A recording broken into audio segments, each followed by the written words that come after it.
Merci Madame Laureau. La parole est à Monsieur Quatennens. Vous avez la parole pour 2 minutes.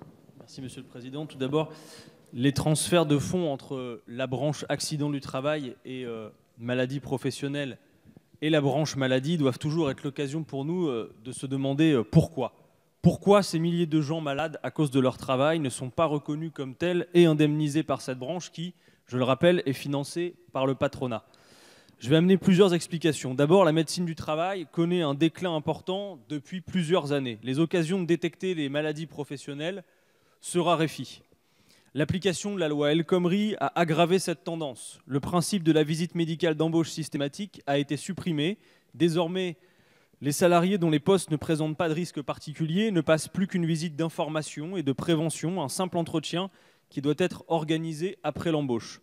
Quant aux visites périodiques, elles sont de plus en plus espacées dans le temps. Et cela ne va hélas pas s'arrêter là, puisque les ordonnances réformant le Code du travail suppriment une partie des prérogatives des CHSCT qui pouvaient identifier les postes à risque, enquêter sur les effets de situations potentiellement dangereuses.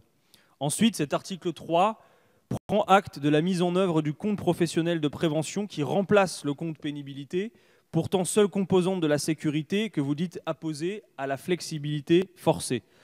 Le déni dont le président de la République a fait preuve lorsqu'il a refusé d'affronter la réalité de l'existence de la pénibilité au travail ne doit pas contaminer cette assemblée de représentants de la nation. Oui, osons le terme de pénibilité.